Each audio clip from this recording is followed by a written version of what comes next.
Alguém aí já tem algum contato, gosta de otorrino, quer ser otorrino? Comprem. Nem sabem nada.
O que eu costumo fazer com vocês? A gente sabe que agora a nossa prova vale 9 e um ponto vem da participação, né?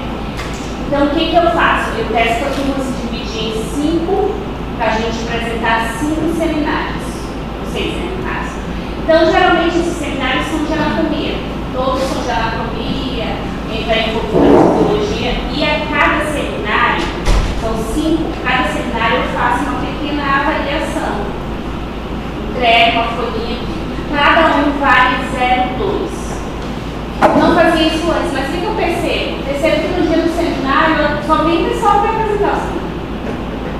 Entendeu? E aí não adianta, porque, enfim, então, geralmente o assunto do seminário não cai na prova, eu não coloco na prova, porém, a cada seminário eu vou fazer essa avaliação, não é coisa de outro mundo, vou entregar aqui para vocês, e cada um vai valer 0,2, que no final vai somar aquele 1, tá? Que é o conceitual que a gente fala. Tudo bem? Então eu já peço para vocês se dividirem, são 5 assuntos.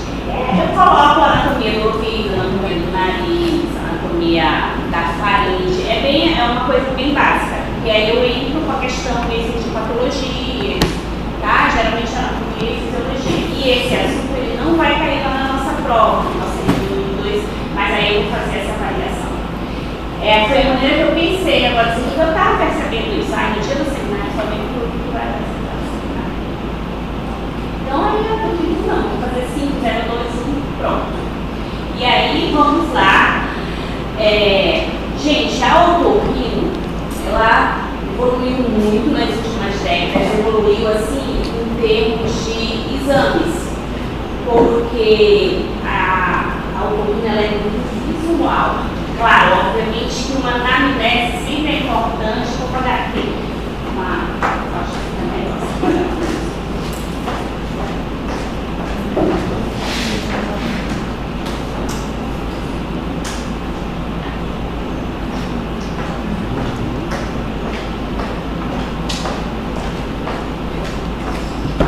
a anamnese sempre é importante, mas especificamente a otorrino eu acho muito parecido com a dermatologia, porque se você não visualizar a paciente tem uma queixa do ouvido, enfim.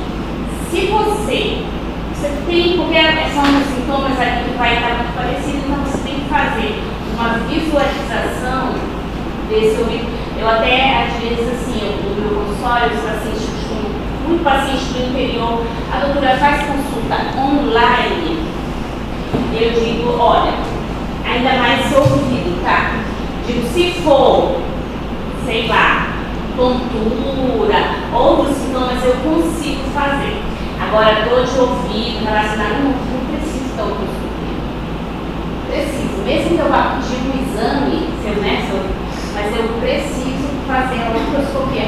É muito visual para eu poder fechar o diagnóstico. Então, assim, hoje em dia a gente consegue, com os exames aí de vídeo, a gente faz a videoendoscopia, vídeo naso, videoaritmoscopia, a gente já consegue avaliar o paciente lá no consultório, ou existem casos, né, de pacientes internados que a gente consegue fazer aquela avaliação ali na beira do leito, no nosso exame, nem sem precisar recorrer até exames mais demorados, a gente consegue colocar ali rapidinho e já fechar um diagnóstico, tá? Então, a aula de hoje, eu vou falar aqui da anatomia semiologia otológica.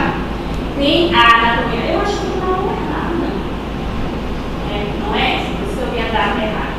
Hoje eu vou falar de ouvido, essa aqui. Então, eu revisei essa aula ontem muito bem. Aqui, ó, tá certinho.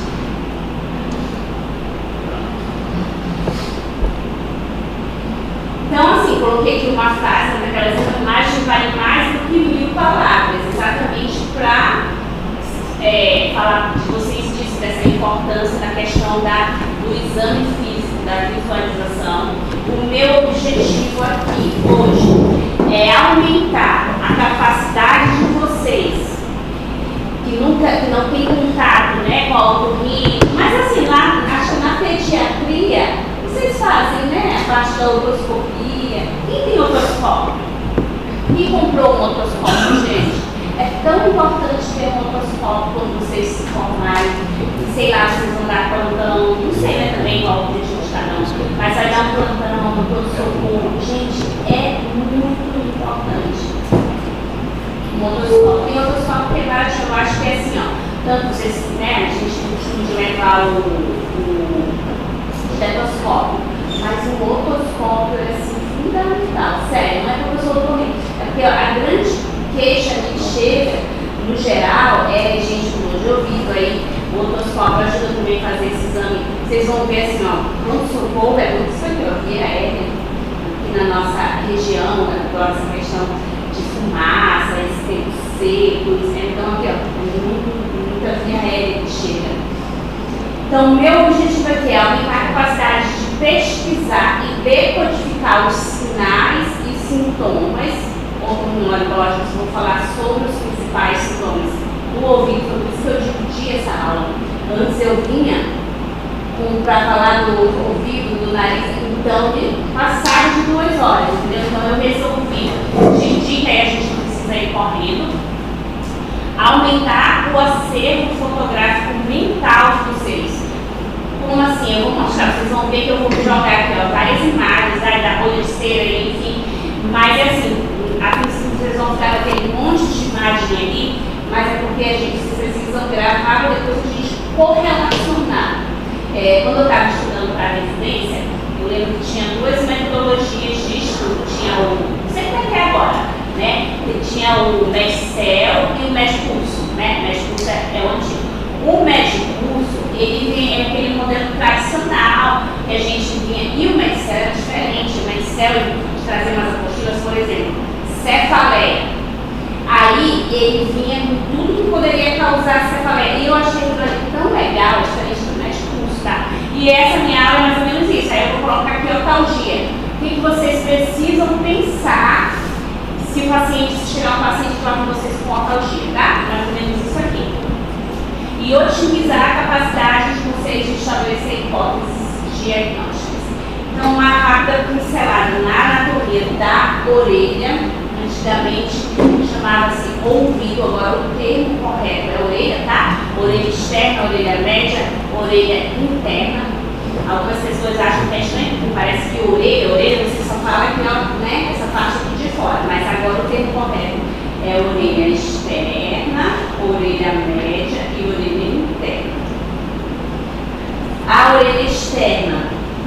abrange aqui o pavilhão, essa região aqui que é o pavilhão auricular ou pina, pavilhão da orelha, e o meato acústico externo, que é o espaço, né, a delimitação aqui, ó, da entrada do conduto, da entrada até aqui, ó, a face externa da membrana timpânica. Então isso chama-se meato acústico externo.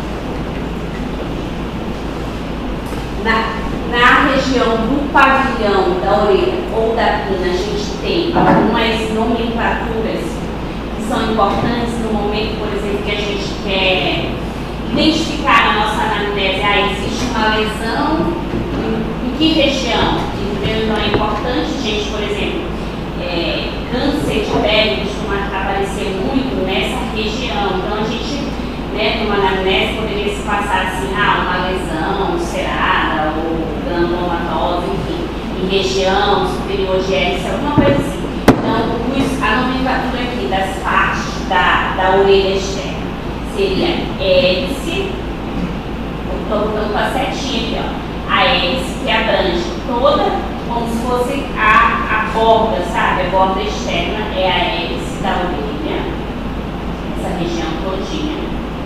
E no final, ela vai se finalizar como lóbulo, que é onde a gente coloca o brinco aqui, essa região molezinha, o lóbulo.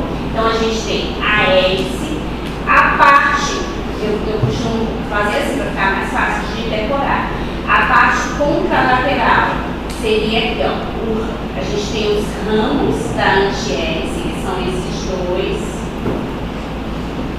e a gente tem a antihélice. Então eu falo assim, parte de dentro é a antihélice, parte de fora é a hélice. Por quê? Porque aqui é igual, ó, a gente tem o trago, que é essa partezinha alta, a gente tem o trago bem aqui, e a parte interna a gente chama antitrago. Então é mais uma maneira do que a anatomia é decorar, entendeu? Hélice, fora, antihélice, dentro, que é essa região, que é a curvinha de dentro, que vai delimitar os ramos da antihélice. E os ramos da antihélice vai ter aqui a fossa triangular. Trago, antitrago, e tem a incisura intertrágica, que é isso aqui. A gente tem a concha, que é essa região daqui de dentro, toda essa região, e acima da concha, cavidade da concha, que é geralmente quando a gente retira os retalhos. Quando a gente precisa de cirurgia, precisa de cartilagem, a gente retira os retalhos aqui, ó. Da cima da concha é essa região. Então, ó, hélice, antihélice, essa hélice aqui é uma nomenclatura que se utiliza muito em prova, tá?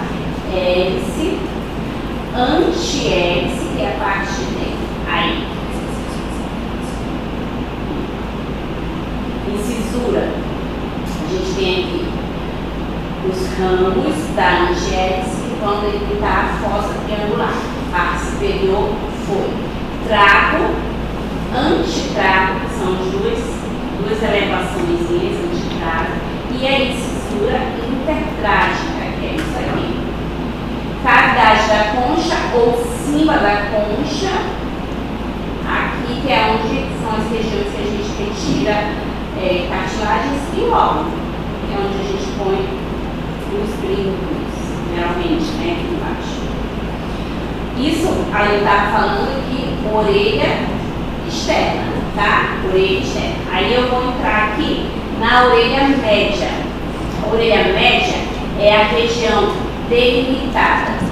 Essa região aqui, ó. Logo após a membrana do tímpano, então o meato acústico externo vai até a face externa da membrana timpânica, e logo atrás a gente tem essa, como se fosse uma bolsinha cheia de ar, é a menor região onde é a orelha média, e nela estão presentes, né, a face interna da membrana timpânica e os ossículos, os famosos menores ossinhos do corpo, que aí vem o martelo, que ele se liga, ele é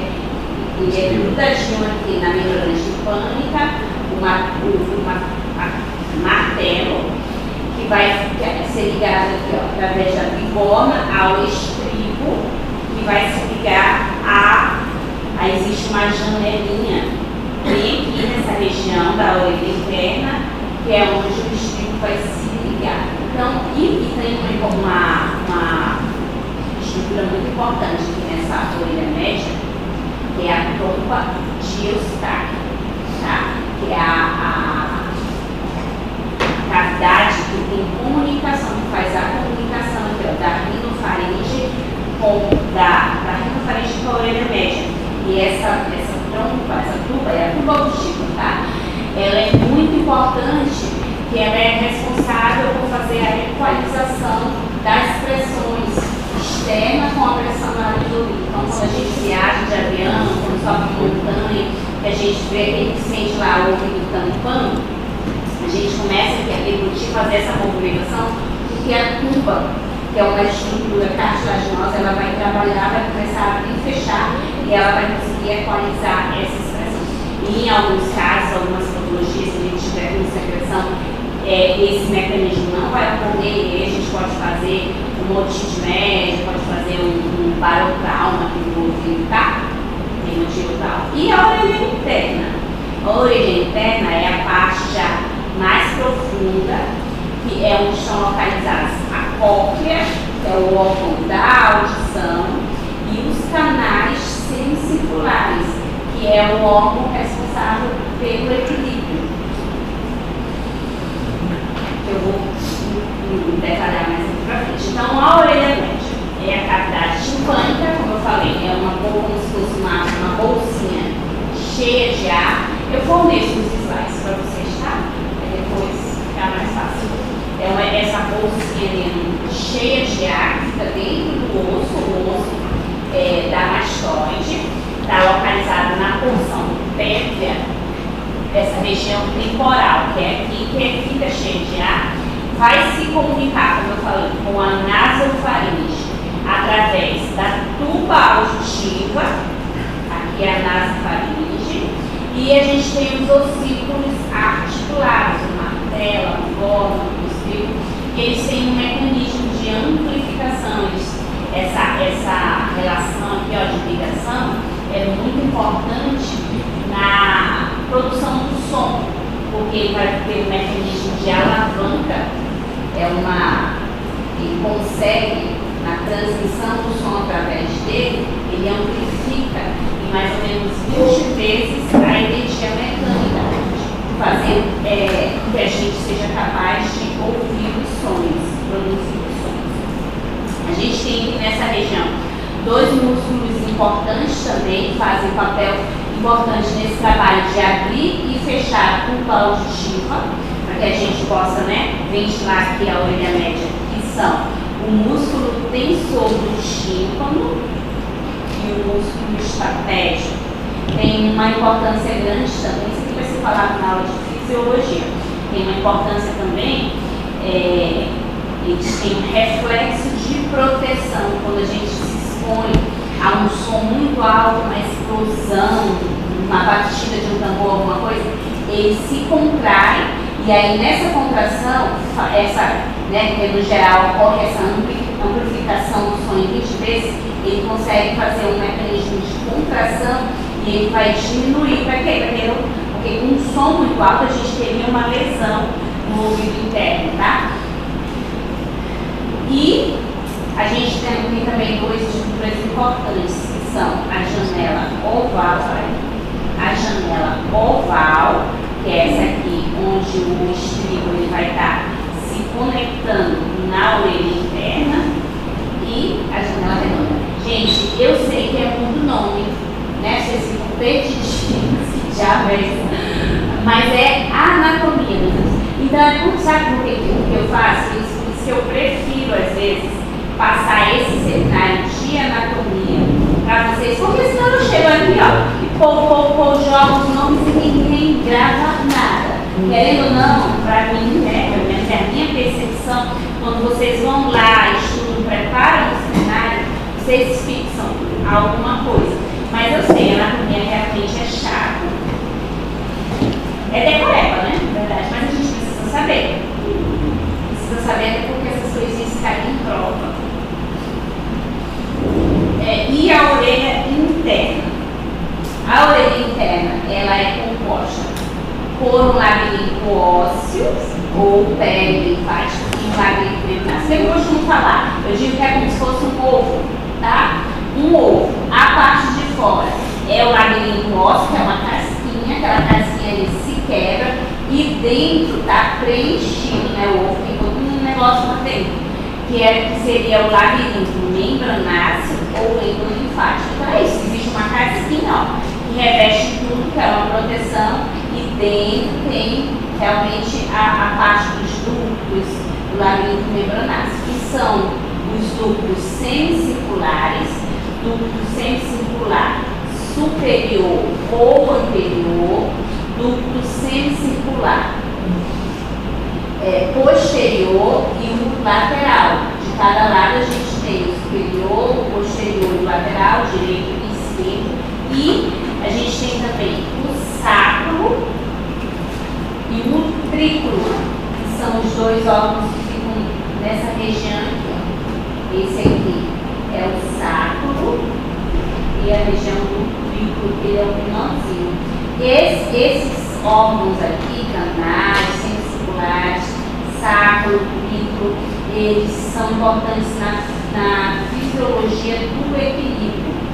Já a cóclea, ela é importante na fisiologia da audição, tá? Então a gente diz assim, o mais anterior, que é a cóclea, é responsável pela audição, o posterior, que são os canais semicirculares, é o equilíbrio. Enfim, entramos na semiologia otológica. Vou colocar aqui os sintomas otológicos mais comuns. Otalgia, plenitude aural. O que é plenitude aural? É aquela sensação de ouvido tampado. Quando a gente vai entrar no avião, quando a gente fala na montanha, aquela sensação de tampado. Isso chama-se plenitude aural. Hipoacusia e anacusia. Hipo é a diminuição da audição, anacusia é quando a pessoa não ouve nada. Então, a pessoa apresentar anacusia na prova, eu coloco anacusia. Ela diz, doutora, o que é? Professora, o que é anacusia? Hipoacusia é a diminuição, anacusia, a pessoa não ouve nada. Zumbido é aquela sensação de barulho, que pode ser objetivo e pode ser subjetivo. O objetivo, outra pessoa ouve. Isso acontece quando a gente tem casos de mioclonias musculares, a pessoa pode ouvir o barulho. E subjetivo, sou só eu que ouço. Estou ouvindo um barulho, nossa, eu tenho um chiado. Ninguém ouve, só o paciente que ouve, tá? Um chiado, um bater de asas, tipo uma televisão chiando dentro do ouvido, isso chama-se zumbido. Tem um nome mais antigo que a gente praticamente não usa mais, que é tinnitus, que é a mesma coisa, que é essa sensação de barulho. Às vezes o paciente não consegue definir se é no ouvido direito, se é no ouvido esquerdo. No geral, quando é dos dois lados, ele até fala assim, não, doutor, o barulho é na cabeça, mas na verdade é no ouvido.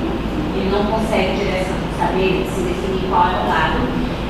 Tontura, né, ou vertigem, que é uma aula. A gente tem, na verdade, merecia assim, umas 5 aulas, mas a tontura a gente tem uma aula aí, que é a sensação, né, a perda do equilíbrio.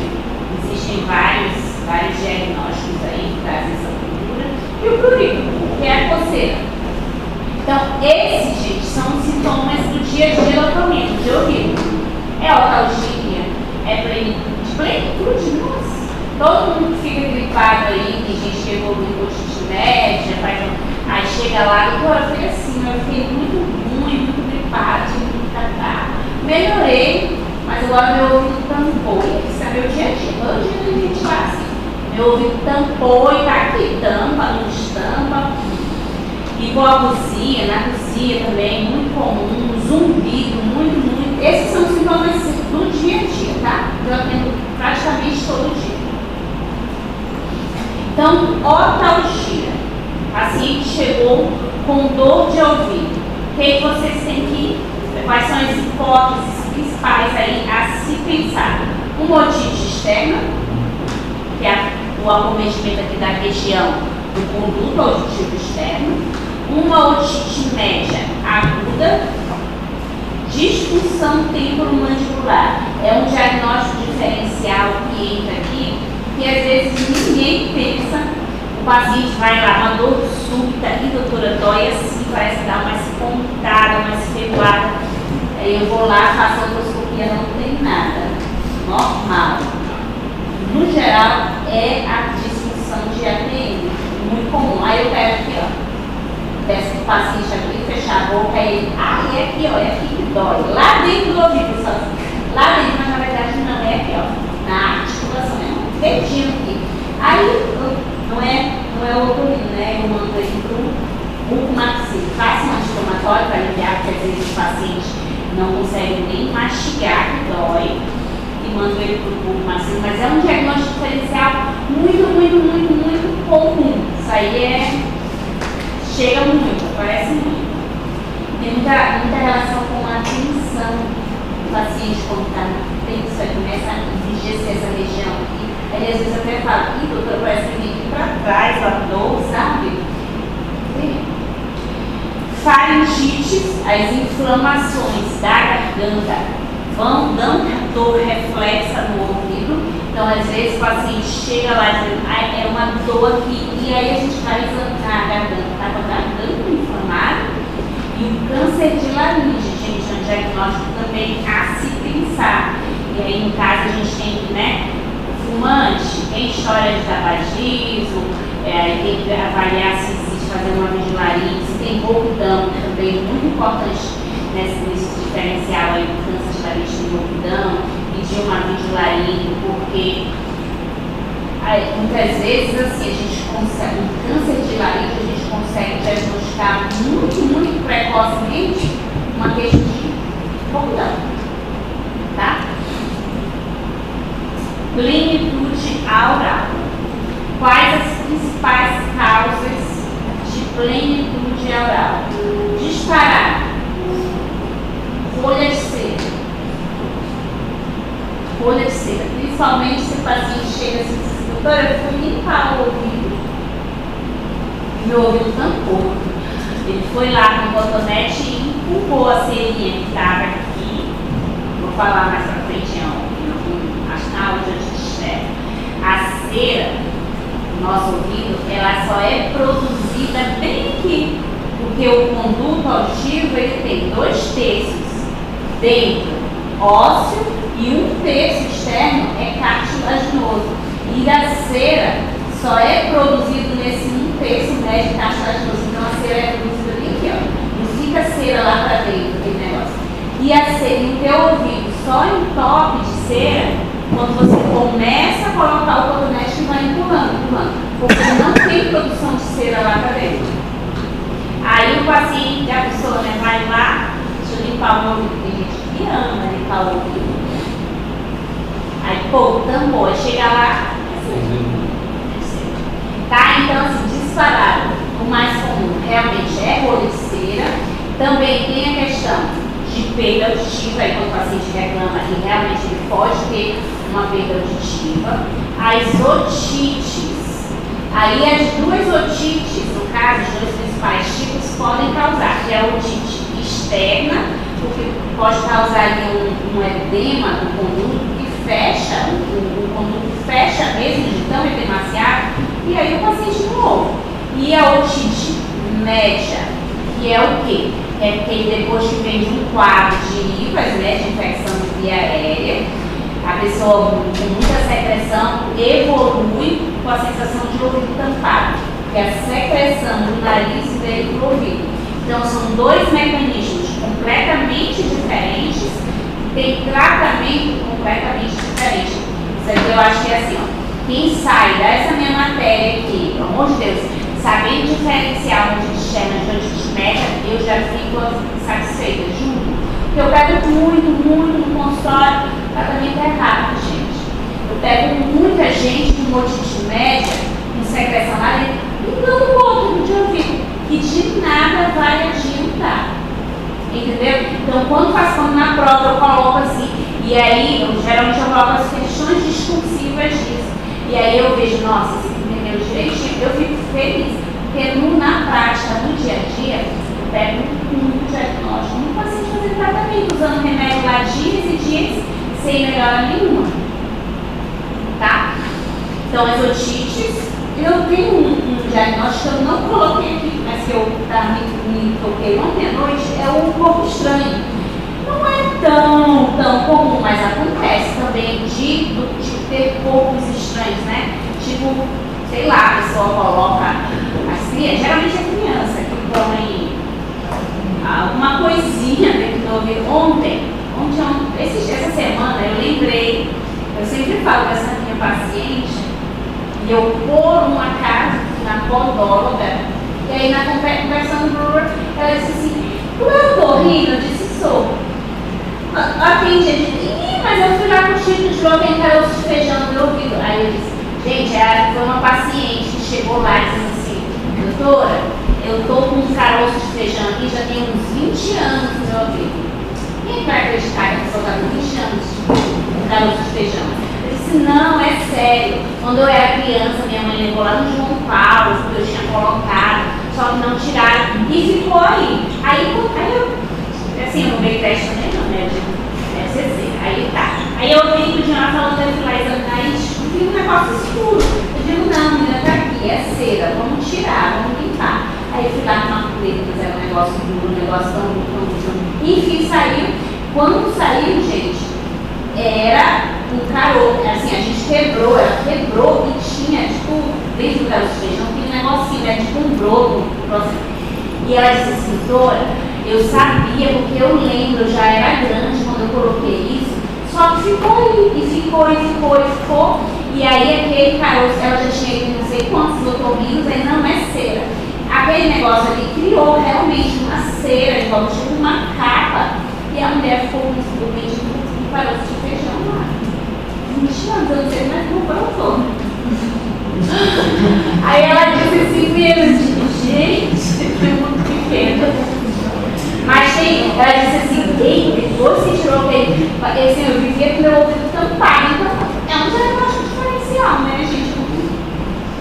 Não pode deixar de acreditar em ninguém. A disfunção, a DTM, a disfunção temporomandibular, também pode causar a sensação de ouvido tampado, também.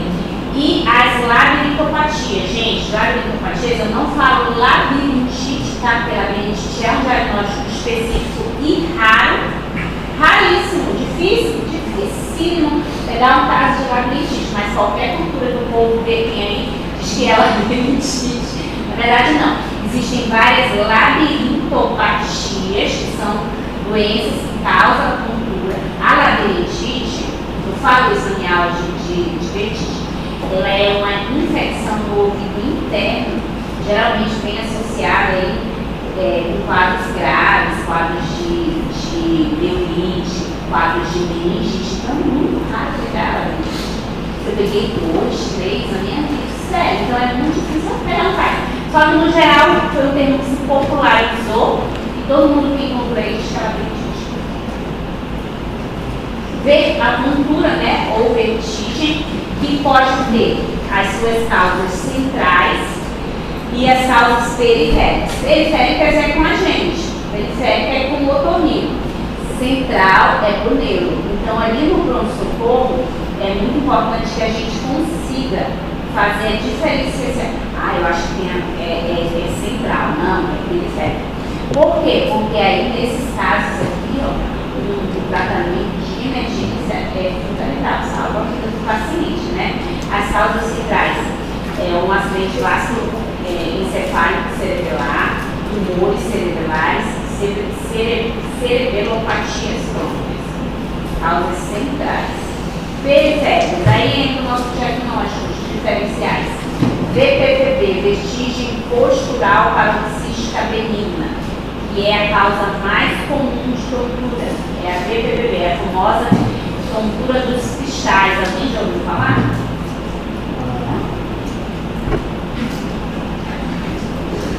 É um tipo de tontura que o paciente, geralmente, ele faz movimentos. Doutora, quando eu viro para esse lado aqui, eu fico tonto. Ah, não, eu percebo que é quando eu baixo para pegar alguma coisa. Porque dentro do ouvido tem uns cristais de cálcio e eles saem lá de dentro. Eles ficam soltos ali dentro do canal e ele fica para lá. Então, dependendo do movimento que a pessoa faz, a pessoa fica tonta. Eu já tive, porque é muito comum, é a causa mais comum. Eu já tive isso. Eu acordei, aí que eu levantei e a gente fica tonta, aí passa. Aí eu, não, peraí, né? Beleza, aí segui a vida normal. Quando eu fui deitar, aí eu percebi assim, ó, se eu virasse pra cá, nada. Quando eu virar pra cá, tudo rodava. E aí a gente não trata com remédio, a gente trata com reabilitação. É um exercício que a gente faz pra colocar. Aí lá na hora eu chamei, amor, vem cá, olha esse vídeo. Aí tinha o vídeo da manobra. Faz isso em mim, porque eu tava tonta, é horrível. Você quer vomitar. E ele fez e melhorou. Aí a outra posição também, que é muito comum, assim, o paciente vem, tem aquela tontura mais de pronto-socorro, aí, pô, labirinto, é mais fácil, é mais. Aí o paciente toma 10, 20 dias de labirinto, nada. A doutora melhorou nada, eu tô no labirinto tem 20 dias. Por quê? Porque é VPPB. E aí a gente faz as manobras e o paciente melhora na hora. Então, o principal causa de tontura relacionada aqui, ó, periférico, que é o ouvido, é a VPPB. Vem depois, em segundo, a síndrome de Meniere, que eu vou falar, a gente vai ter uma aula específica disso. Aí tem as neurites vestibulares, enxaqueca vestibular e a tontura metabólica, que vem está relacionada lá com colesterol, glicemia alterada. Zumbido. O zumbido, quando chega o paciente com zumbido, primeira coisa que precisa se pensar, realmente, é a perda auditiva, tá? É a causa mais comum. O zumbido, às vezes, é o primeiro sintoma, o paciente ainda não está percebendo que ele não está ouvindo bem, mas ele está fazendo barulho. Tem um barulho para ouvir. Aí a gente tem que fazer, obrigatório, uma audiorrevia, tá? A principal causa de zumbido é a perda auditiva. Aí vem também disfunção temporomandibular, que também causa zumbido. As labirintopatias, né, tem aquelas tonturas associadas com o zumbido, e também pode ser um sintoma de tumores intracranianos. Então, zumbido unilateral, obrigatório, protocolo, você tem que pedir uma ressonância de crânio para destacar um zumbido unilateral. Bilateral, no geral, não. Por quê? É difícil a pessoa estar com dois tumores, né? Um aqui e um aqui. No geral, mas zumbido unilateral é obrigatório pedir uma ressonância de crânio. Professor, mas é aquele que ele escuta tem tempo ou aquele que vai e volta? Depende, aí é que tem vários, tem zumbido pulsátil, tem zumbido que passa, que volta. Aí você vai fazer uma anamnese, mas no geral, o zumbido unilateral, todos, você tem que pedir uma ressonância, tá?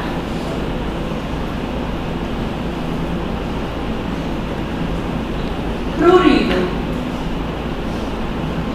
Também muito comum a questão de prurido no consultório, e aí, no geral, pode estar relacionado à rinite, né? O paciente está com quadro de rinite, está com a coceira no ouvido, aquela coceira que ele não aguenta e quer enfiar os negócios dentro do ouvido.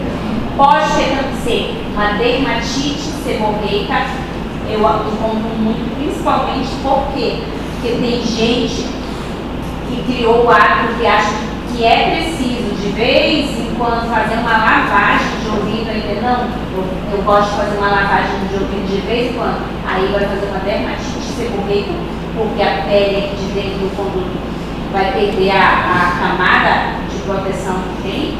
E as otites. A otite também, às vezes, pode vir com um dos primeiros sintomas, a coceira. O paciente começa coçando, antes até mesmo de sentir dor. Aí eu já não sei, pode ser tanto que era uma otite já ou não, ou então era uma dermatite, alguma coisa, e ele foi lá e coçou, nessa de coçar ele machuca o conduto e aí complica com a otite, tá? Pode ser os dois casos. E como é a avaliação física das orelhas, ouvidos? Eu, pelo menos, eu sou uma pessoa que eu me acostumei a falar ouvido. Então, eu não, assim, a semiologia, das orelhas. Eu gosto de falar do ouvido, mas o termo correto hoje é a orelha, tá? Então a gente tem a inspeção, a palpação e a otoscopia. A inspeção a gente vai olhar, né? Observar ali, olhar a anatomia do pavilhão, se está tudo ok, se tem alguma normalidade. Pode avaliar a presença de condrites, de pericondrites, vou mostrar cada um. Otohematomas, lesões cutâneas, otorragia, otorréia. Então, de novo, voltei com aqueles nomes legais aqui: a hélice, a antihélice, a fossa triangular. Aqui ele não colocou, mas a gente tem os ramos da hélice, os dois, o trago, o antitrago, incisura intertrágica, o lobo e a concha, e a simba da concha aqui. Malformações congênitas, a gente pode encontrar microtias, que é quando tem, né, uma diminuição ali do pavilhão, anotia, quando não tem pavilhão, implantação baixa da orelha ou da crina, sinos pré-auriculares e apêndices. Então, aqui, ó, microtias, a gente vem aqui com uns 4 graus de microtias. O primeiro, mas isso aqui é importante que você veja pelo menos uma vez. Por quê? Para vocês não passarem, por exemplo, ó, esses grau 2 aqui, ó, e o grau 3, e o grau, ó, grau 4, grau 1, grau 2, grau 3 e o grau 3 e o grau 4. Às vezes o grau 2 não tem abertura. O meadozinho aqui, a entrada é fechada. Vocês não vão conseguir fazer otoscopia, gente. Porque é assim, tem gente que vai lá e machuca o ouvido achando que tem como enfiar o negócio aqui. Não tem. É fechado, tá? Então não consegue fazer otoscopia.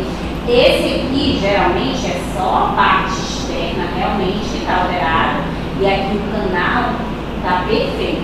Mas esse aqui, ó, a gente já vê que tem, ó, é menor e o canal ele pode não estar presente, tá? Nesse aqui não tem canal, não tem abertura, e nesse aqui porque às vezes tem por aqui um negócio, mas não tem como colocar o otoscópio.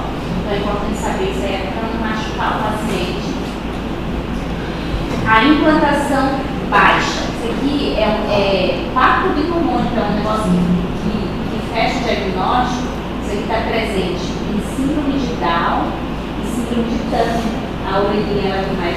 Existe aqui, ó, um padrão que a gente passa, tá? Vai aqui, ó, saindo do campo externo. E aí, quando é mais embaixo, eles são as síndromes das crianças sindrômicas. Coloboma ou sinus pré-auricular. Isso aqui é muito comum também, ó. É uma lesão aqui, ó, na frente dos tragos, região do tragos.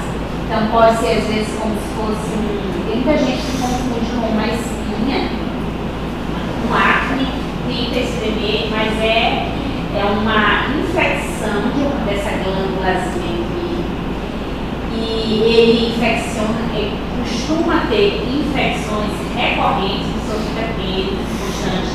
Quando melhora, ele faz antibiótico, trata, ele seca e fica um buraquinho assim, ó. E o buraquinho bem aqui, vocês estão vendo? A pessoa já nasce com esse buraquinho. Você tem que operar. Só acaba quando opera. É como se fosse um duto que não fechou.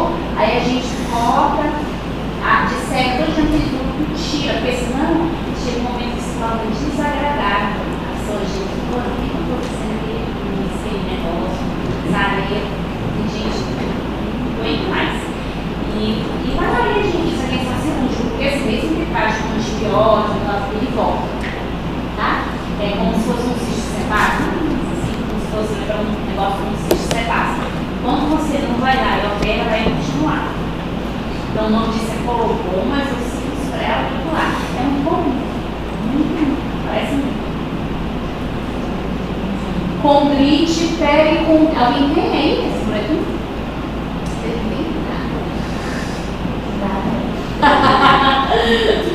Condrite pericondrite.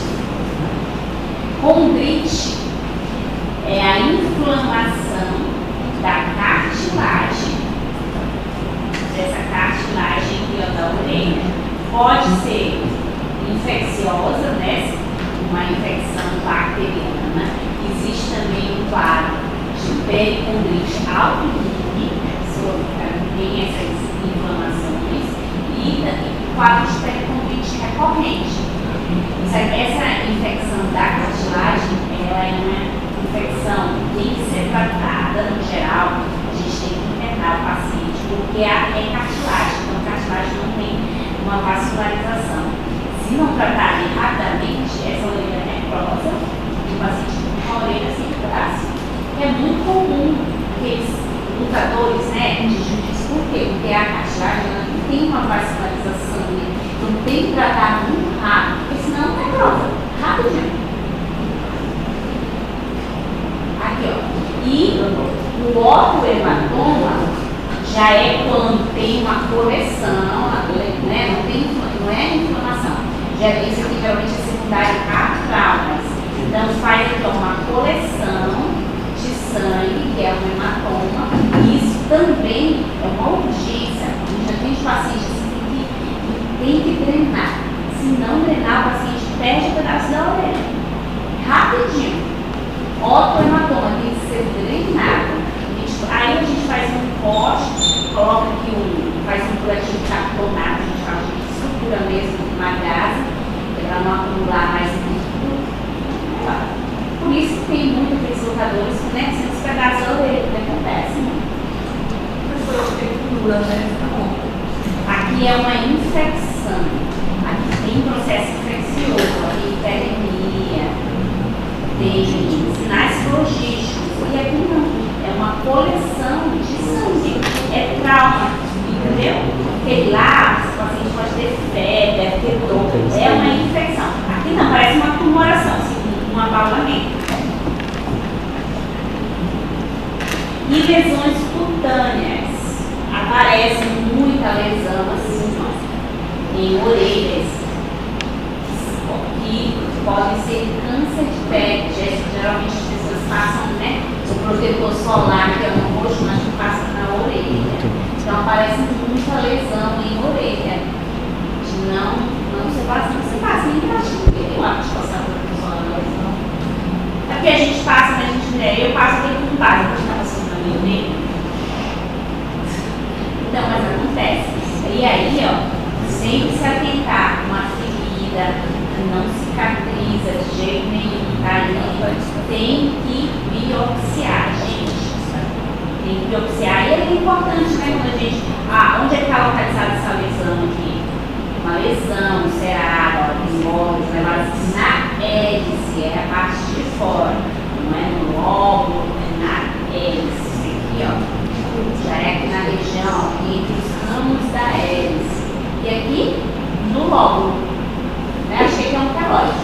Pode ser queloide, são lesões mesmo. É um queloide. Isso aqui provavelmente é um câncer de pele. Otorragia. O que é a otorragia? O sangramento se exterioriza pelo conduto. No geral, são lacerações machucadas realmente do conduto auditivo externo. Muito raramente vem da orelha média. Tá? Muito raramente. O paciente tinha tido um trauma, um acidente de carro, alguma coisa que teve sangramento lá dentro, mas no geral, se for isso, ó, ele está todo roxo, tem um sinal, né, que dá o guaxinim, né? O guaxinim. Para acontecer isso, no geral, é da parte externa. Ontem mesmo eu atendi um paciente que teve um poste que estava trabalhando, e o poste caiu em cima dele. Ele teve fratura cervical, fratura da sem andar. E aí, quando me passaram em casa, eu passaram essa casa com João Paulo. Aí disse, para um paciente. Deixa eu só responder.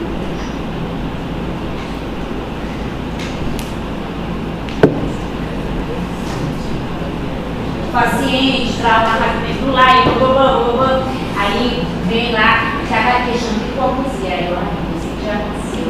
Mas chegou lá, não fiz otoscopia. Ele bateu aqui e aí sangrou muito e o sangue entrou. E aí estava tampado assim, ó, de sangue. Aí o que eu fiz? Peguei, comecei a limpar, fiz uma lavagem, saiu estava machucado, não tinha machucado nenhum dentro do ouvido, realmente estava tudo fora. E o paciente, eu tinha imaginado assim, que deve ter levado alguma parte da cabeça, né? Não, era só o sangue que tinha escorrido, tinha ficado limpo, aí limpou ali, o paciente não já estou ouvindo, normal. Aí eu, beleza, mas. E a otorragia é isso, é o sangramento. O que acontece muito? O que eu vejo assim, ó, de mais comum em otorragia? Pacientes com cotonete que bate, aí vai naquele desespero, acha que perfurou o tímpano. 90% das vezes não perfura, porque o conduto no nosso ouvido ele não é reto, ele é tortuoso, ele é um mecanismo de proteção. Então, o que bate ali, sabe o que acontece com gente muito tempo esse povo? Tá lá com o cotonete e esquece aqui o negócio, aí vem lá alguém, o filho, pô, aí abraça, aí bate. Isso acontece direto.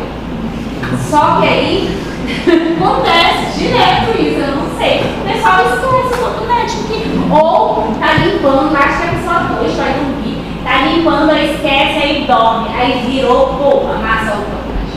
Mas, graças a Deus, né, o organismo criou adaptações, então o conduto ele é tortuoso. 90% das vezes esse cotonete bateu na pele mesmo do conduto e machuca.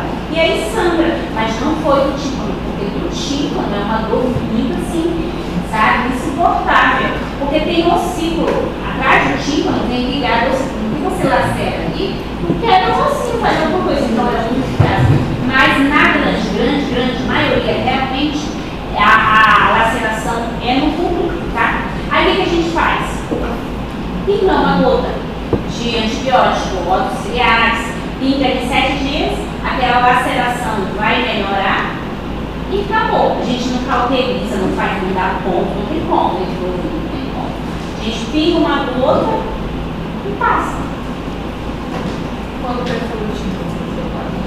Quando perfura o tímpano, se tiver sangramento ativo, a gente faz ali alguns curativo com adrenalina no momento para parar e também não tem, assim, ó, não é uma conduta de urgência. Quando perfura pós-traumático, no geral a gente espera 3, 4 meses, a grande maioria ele vai regenerar sozinho. Ah, esperou 4 meses, 6 meses até, não, continua lá. Aí tem que ir para cirurgia, mas é uma cirurgia eletiva, não é uma cirurgia de urgência. Todos a gente aguarda ali uns meses para ver se vai fechar. A grande maioria fecha sozinho, tá? E outra coisa também, otites externas ali, já que já está muito inflamado o ouvido pode sangrar. É porque eu vejo muito, meu Deus, está sangrando, desespero. A gente faz ali a otite externa, tá? Com aquele sanguezinho. E a gente faz uma gota também, tem muito. A otite externa, ela pode causar sangramento. Otorreia. O que é otorreia? É pus. É saída de secreção do ouvido. Ali é o mais comum, né? A otite. Pode ser tanto uma otite externa quanto uma otite média supurada. Quando aquela secreção lá de dentro ela drena, acontece de drenar e fica, é a otorreia. A otorreia dá a saída de secreção purulenta pelo conduto.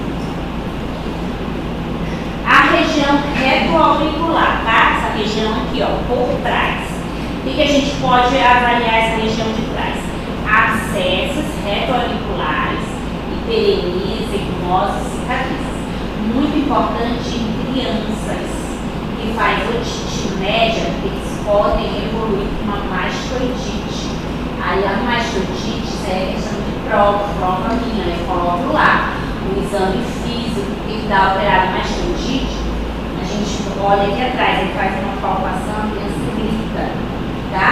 Porque faz aqui, ó, um de secreção da mastoide, e é um caso que precisa internar, a criança não pode mandar para casa com mastoidite, pelo risco de complicação cerebral, tá? Fazer abscesso, então, a criança com otite média aí, não tem melhorando, muita dor. Aí a gente vê aqui, ó, tem a palpabilidade, tipo isso aqui, ó, fica assim, ó. Fica assim, ó, abaulado, fica desse jeito, interna.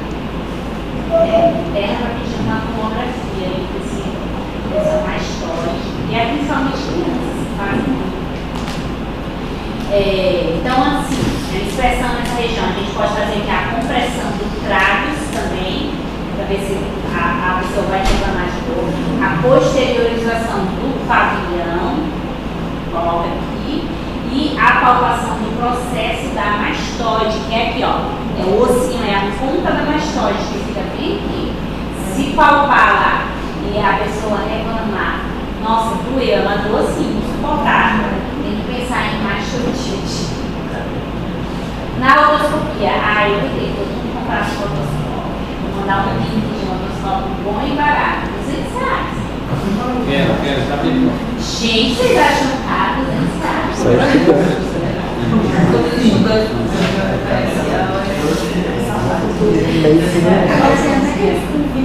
É isso, eu vou falar, vou mostrar aqui. Agora o pessoal tem muito, eu amo, sabe?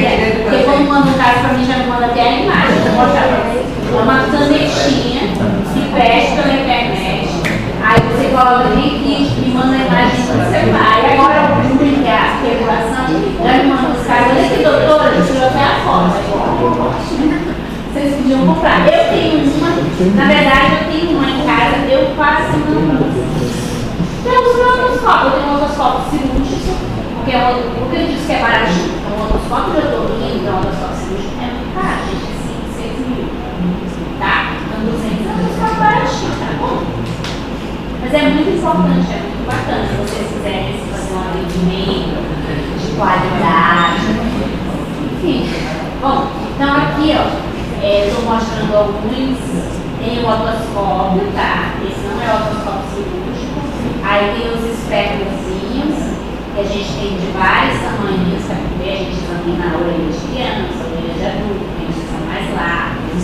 Tem aqui, ó, essa é uma pinça jacaré, o nome dessa pinça jacaré. É uma pinça que ela tem uma pontinha bem pequenininha que ela abre e fecha. Essa pinça a gente tira corpo estranho, a gente tira bichinhos, a gente consegue tirar aquelas miçanguinhas, mas olha, é um negocinho tão pequenininho que eu já tive miçanga é coisa difícil de tirar, viu? Porque o negócio vai entrando, e não tem pinça que pega assim. Aí que eu uma vez, esse trocinho aqui, essa pontinha laceada, ela parece não é uma agulha, porque não machuca, mas ela é bem fininha.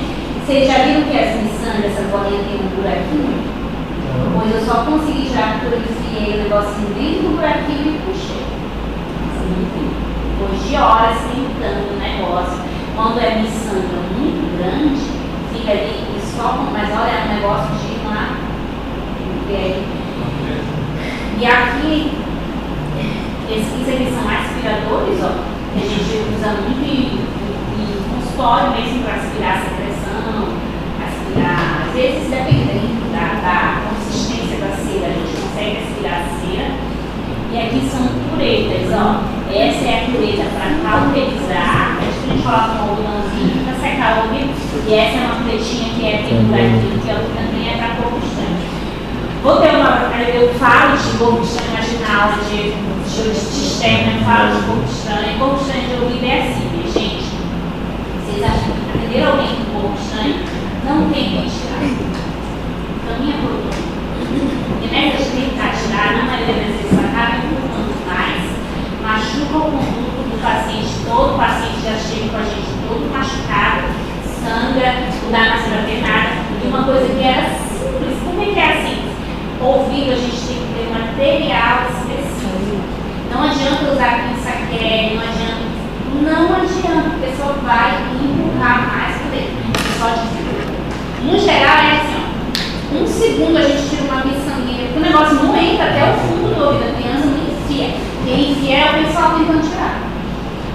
Com pinça de tirar a sobrancelha. Então, atender o corpo estranho em caminho. Tem que ter o material. Vocês não têm aula prática de tirar corpo estranho. Na São Lucas, quando eu dava aula, tinha. Eu achava maravilhoso. Porque chega muito, eu atendo corpo estranho todos os dias que eu estou de plantão, de sobreaviso, chega. E aí vocês não têm aula, não tem como dizer aqui, porque é prática, é uma coisa que a gente não tem como. Aí você tem que ir assim, ó, por cima, colocar a coletinha, puxar. Mas no geral, é uma coisa muito simples, a gente faz em um segundo, não precisa sedar, não precisa anestesiar. Só que quando o paciente chega com o ouvido todo machucado, já não deixa nem tocar, aí é difícil. Aí muitas vezes eu preciso levar o paciente para sedar uma coisa assim. Então eu já, ó, corpo estranho, tenta, manda, deixa a avaliação, regula o enfim, eles vão chamar o otorrino, todo dia que o otorrino de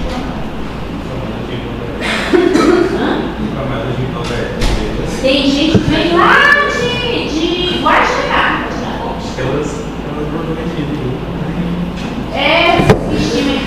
Esses bichinhos aí, quando é pequenininho, ó, os bichinhos quando são pequenininhos, no geral, com uma lavagem, jogando um solinho, ele sai. No geral. Agora, se for um besouro grande, daqueles que entra lá e fica uma facada,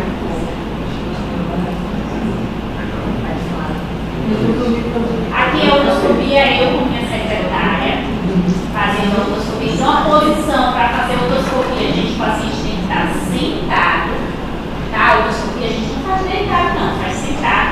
Quando é criança, peça para a mãe, o pai sentar, colocar a criança no colo, fica mais fácil, aí fica assim, imagina. A gente precisa começar a examinar. Sempre examinem os dois lados, tá? Então, se o paciente está reclamando de dor aqui no ouvido direito, comece sempre a examinar pelo lado bom, que é para não pegar pelo lado ruim e levar para o lado bom. Então, aqui é dor, beleza, deixa eu olhar esse aqui para eu ver o normal, depois vocês vão para o lado que tá, se tiver algum otite, alguma secreção, vocês não vão passar de um lado para o outro, tá? Então, sempre comece examinando o paciente sentado. A gente precisa, como eu falei, o conduto ele não é retinho, então ele é curvado, a gente precisa assim, ó, levantar e posteriorizar. Desse jeito a gente retifica mais. Quando a gente faz isso aqui, ó, a gente deixa o conduto mais retificado. Então a gente posterioriza e levanta para trás. Eu até falo assim, quando a criança deixa não vai levar um puxão de orelha à toa, porque eu só quero fazer isso aqui. Aí a criança fica, né? Aí ele leva um puxão de orelha. Eu faço assim para retificar o conduto. Então, retifiquem o conduto. Eu lembro quando a primeira vez que eu quis fazer uma otoscopia, e lembro também quando eu dava aula dos alunos que iam fazer, no geral, quando a gente coloca o otoscópio, a gente cai em cima do conduto, você não vê nada. Você tem que colocar ali o espectro e procurar uma parte no fundo, assim. Porque como eu falei, não é reto. Então quando você põe, você cai em cima do conduto, só vê a pele do conduto, aí acha que está vendo alguma coisa, mas não está. Tem que procurar uma parte que é transparente, que fica no fundo, assim, como se fosse uma luz no vidro. Tem que procurar a membrana chifante. E não é todo ouvido que é igual, tem membrana que é mais para cima, tem membrana que é mais para baixo, tá? Então a otoscopia é desse jeito. Eu acho, eu já pedi da coordenação, gente, tem que colocar a aula prática de otorrino. Não vou. E o videootoscópio. O videootoscópio, no consultório, ele é assim, ó, uma óticazinha mesmo, que a gente inclusive usa em cirurgias para colocar tubo de ventilação, para fazer reconstrução, a gente usa esse videootoscópio. E o do celularzinho é esse aqui, ó. É uma canetinha, mesmo medida pelo Mercado Livre, que vocês pedem. Nem sei como é que pede. Mas pede pelo mercado, é câmera do ouvido, coloca assim, aí vai aparecer. E aí você conecta pelo Wi-Fi, pelo Bluetooth, né, no celular. É ótimo, porque assim, ó, você não machuca. Nesse kit eu comprei, vinha uma história que era, faça você mesmo a limpeza do seu ouvido. Aí vem um monte de parafusinho, sabe, mais mole. Eu acho que foi perigosíssimo para a pessoa tentar fazer limpeza. Mas para olhar, para ver o que tem lá, é bom. Qualquer dia eu vou procurar o meu, vou trazer aqui, aí eu mostro para vocês. É bem legal trazer assim, ó, o paciente diz, aqui tem alguma coisa no ouvido, e aí você consegue olhar e mostrar para ele. Nos Estados Unidos, isso aqui é tipo assim, ó, a pessoa engravida, não compra lá, o carrinho, você já compra isso aqui. Porque lá eles têm já essa cultura de fazer lá nos Estados Unidos, é muito difícil você conseguir levar um médico, um cara, tem que fazer um negócio, então eles já têm eles olham isso, tá? Já existe essa cultura lá. Então, a pessoa engravida já com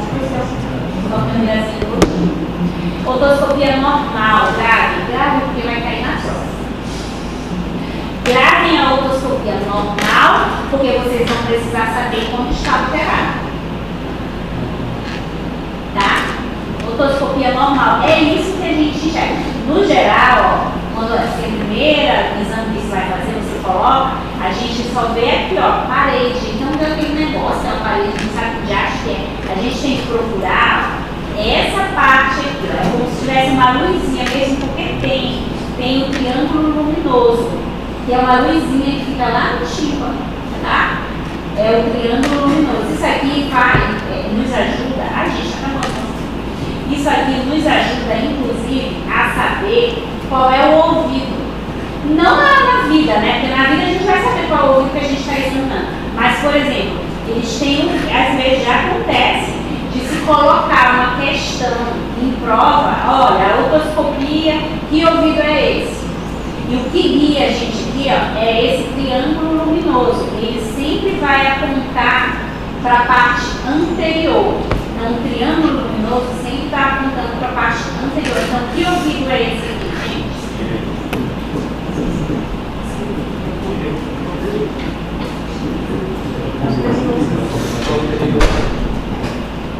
Esquerdo. Ó, é esse aqui, ó. Esquerdo. Eu tô aqui, ó. O triângulo está para a parte anterior. Esse é o esquerdo, tá? Se fosse o direito, ó, o triângulo ia estar para cá.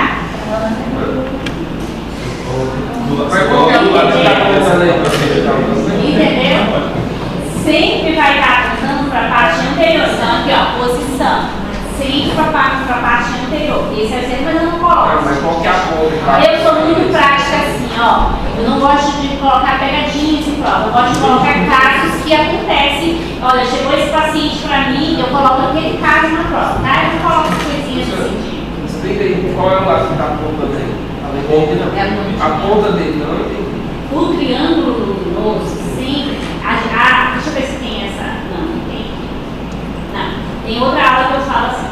A gente divide a autoscopia assim. A gente passa um risco aqui. Isso aqui é o cabo materno, tá? Então tem uma pontinha bem aqui, ó. Que é um umbigo materno. Então a gente passa um risco aqui e aqui. A gente vai dividir em 4 quadrantes, tá? A gente passa aqui, ó, a gente sempre seguia pelo materno. Então passou aqui e passou aqui, é como se estivesse deitadinho. Então esse aqui é o quadrante super anterior, inferior anterior, super posterior e inferior posterior.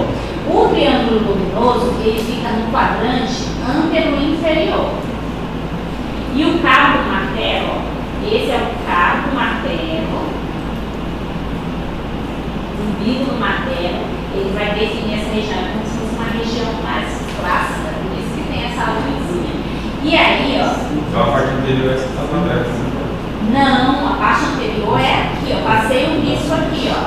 Passei um risco, bem aqui, ó, presta atenção. Aqui. Anterior é aqui, ó, presta atenção. Anterior é isso aqui e posterior é isso aqui. Entendeu?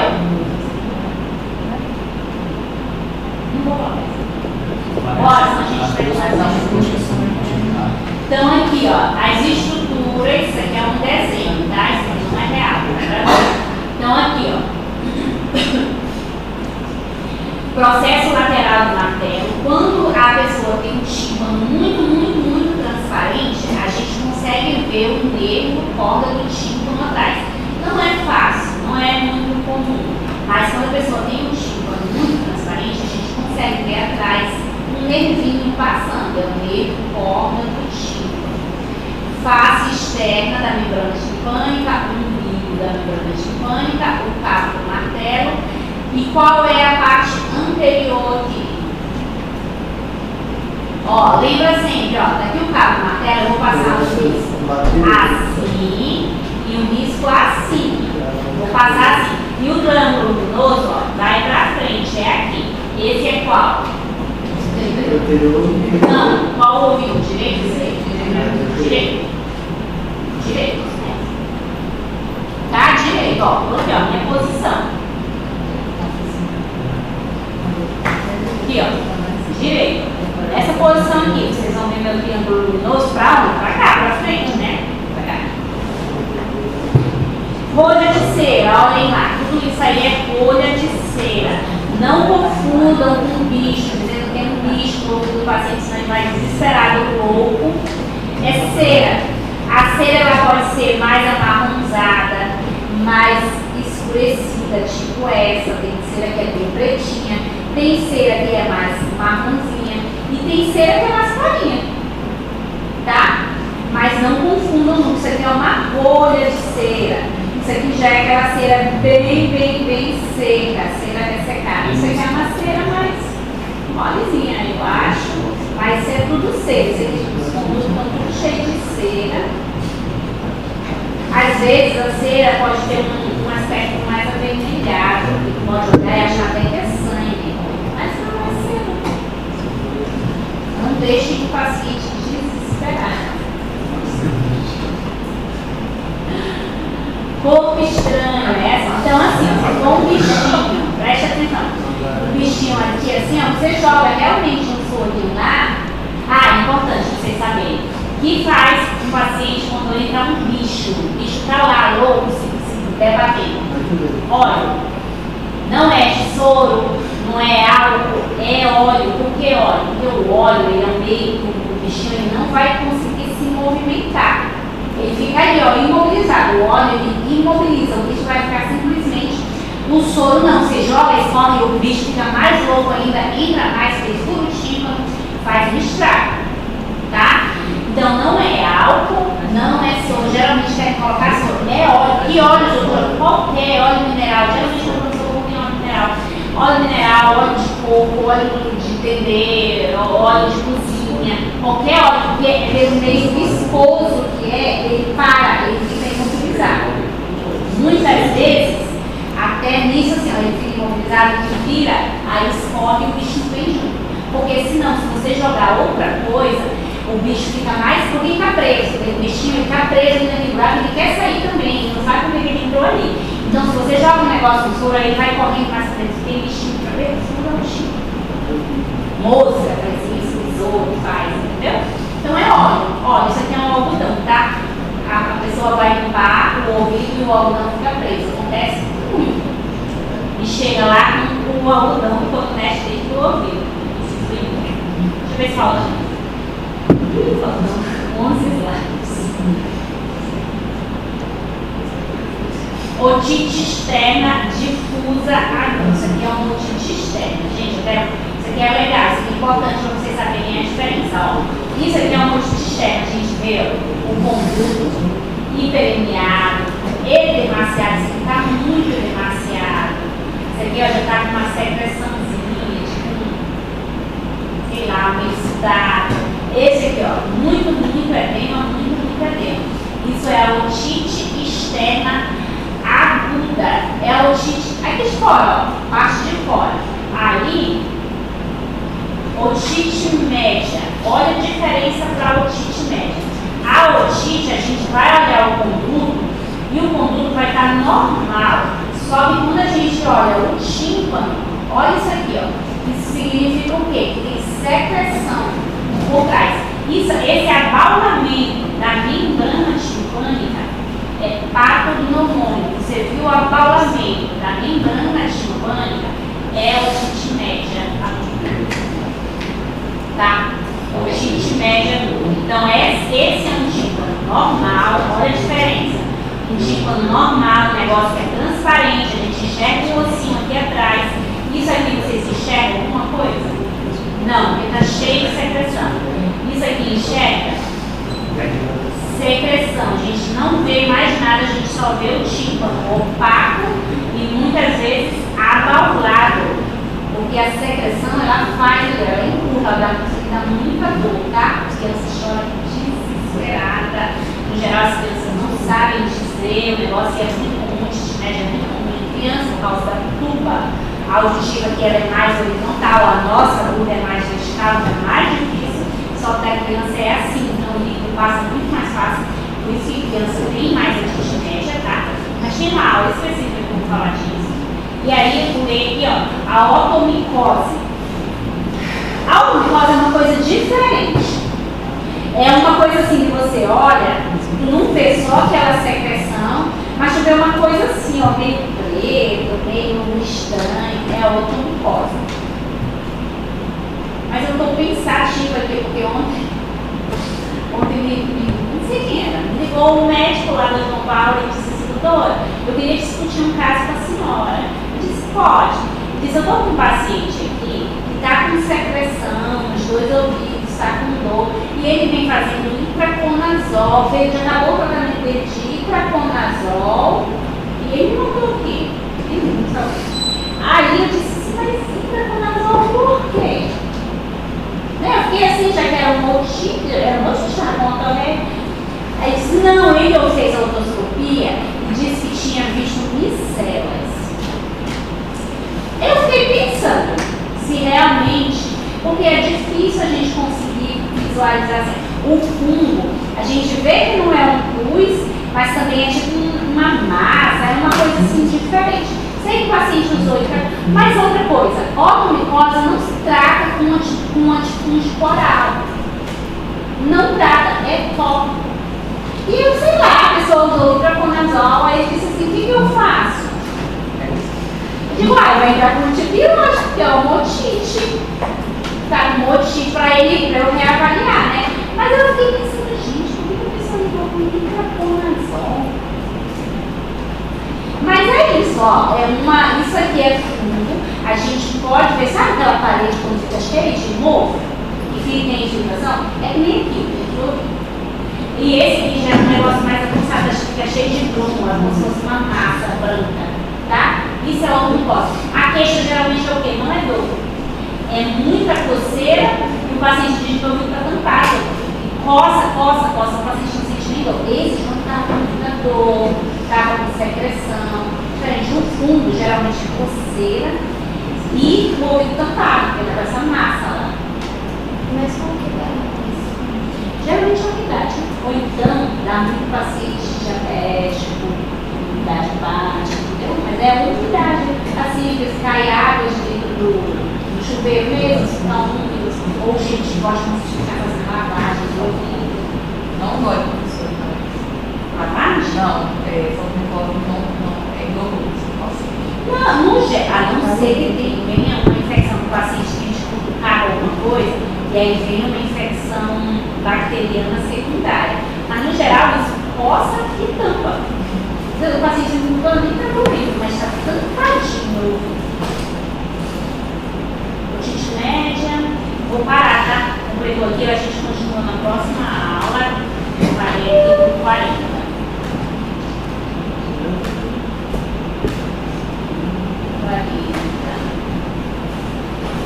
E aí, ó, eu já quero.